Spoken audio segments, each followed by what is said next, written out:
નમસ્કાર કેટીવી વિશેષ સાથે હું છું આપની સાથે મહેન્દ્ર। વાત કરીએ સમાચારની તો મહત્વપૂર્ણ સમાચાર સામે આવી રહ્યા છે વડોદરાથી કે જ્યાં વડોદરામાં વાઘોડિયા રોડ ઉપર કૂટણખાનું ઝડપાયું છે। વડોદરાના વાઘોડિયા રોડ ઉપર કૂટણખાનું ઝડપાયું છે ત્યારે યોગીનગર યુએલસી પ્લોટ ખાતે ચાલતું હતું કૂટણખાનું, જ્યાં મકાનમાં મહિલા દલાલી કરતી હતી કે જ્યાં મકાનમાં મહિલા દલાલ કરતી હતી દેહ વેપાર। ત્યારે સ્થાનિક મહિલાઓએ મકાનમાં ઘૂસી રેડ કરી હતી ત્યારે 2 યુવતીઓ સહિત 3 ગ્રાહકોને ઝડપી લેવામાં આવ્યા છે, જ્યાં પાણીગેટ પોલીસે ગુનો નોંધી આગળની તપાસ હાથ ધરી છે।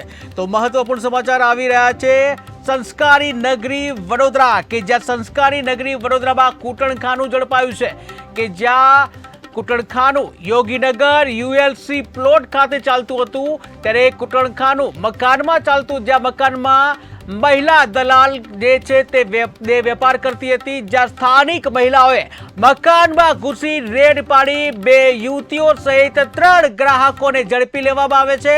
આ અંગે પાણીગેટ પોલીસે ગુનો નોંધી આગળની તપાસ હાથ ધરી। આ વાઘોડિયા રોડ છે, હંડે જીમ યોગીનગર યુએલસી પ્લોટ।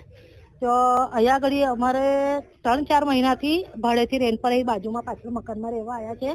રોજ અલગ અલગ કિસ્મના ઈસમો આવી જાય કરતા હતા, તો અમે લોકોને શક ગયો, તો અમે લોકોએ એમને મકાન માલિકને જાણ કરી કે આ લોકો શું કામ છે ને શું કરે છે, તો કે છે ટિફિન સર્વિસનું કરે છે ને આધાર કાર્ડ પાનનું કાનું કરે છે। તો અમે કીધું ચલો લઈ ગયો, તો અમે 1-2 મહિના અમે થોડુંક આમ તેમ જોયું, પછી વધારે પડતું આવવા જવા મળ્યા, પછી બહાર ગાડી મૂકવા મળ્યા। આમનો જે બાબો છે તે બારીમાંથી ઈશારા કરીને બોલાવે છે અને ઈશારા કરીને બોલાવે ને પછી આઈને દરવાજા બંધ કરી દઈને ઘૂસી જાય, તો અમને ડાઉટ ગયો। પછી અમે વિડીયો ચાલુ બનાવવાનું ચાલુ કર્યું, પછી અમે વિડીયો બનાવવાનું ચાલુ કર્યું ને તો 1 થી 4, 4:30 ની વચ્ચે કન્ટિન્યુ 2 જણ અંદર ઘૂસે, 2 જાય ને 2 આવે, 2 જાય ને 2 આવે। પછી અમે કન્ટિન્યુ વિડીયો ઉતાર્યા, પછી મકાન માલિકને ફોન કર્યો કે ભાઈ આવી રીતના કામ ચાલે છે, તમે કઈ એક્શન લો, મકાન કરાવો ને તો અમે અહીં જે પાછળ મકાન દેખાય છે લગભગ 3-4 વર્ષથી રેન્ટ ઉપર આપે છે, પણ 4 મહિનાથી અમને કઈ અજુગતું બનતું હોય ને એવું લાગે છે કે બપોરના ટાઈમ પર ઘણા બધા એવા હોય છે, અજાણ્યા લોકો આવે છે ને જાય છે, વારાફરતી નીકળે છે। એટલે અમે લોકોએ વોચ રાખી અને આજે કન્ફર્મ કર્યું કે છે, એટલે સોસાયટીની બધી જ લેડીઝ ભેગી થઈ અને ઘરની અંદર જઈ અને અમે અમારી નજરે જોયું છે કે અહીંયા આગળ ઘરની અંદર ખરાબ કામ થાય છે, એટલે અમે પોલીસની ગાડી બોલાવી છે અને આગળની કાર્યવાહી પોલીસની ગાડી બોલાવી।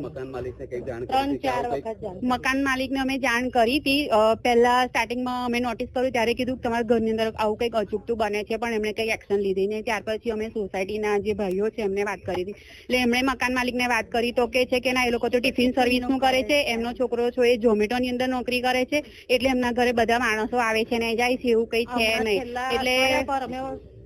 એટલે પછી અમે લોકો શાંતિથી બેસી રહ્યા। પછી છેલ્લા અઠવાડિયાથી તો ડેલી ઘણા બધા આવે છે। જયારે એમને મકાન માલિકે જયારે એમને વાત કરીને ત્યારે 2 કે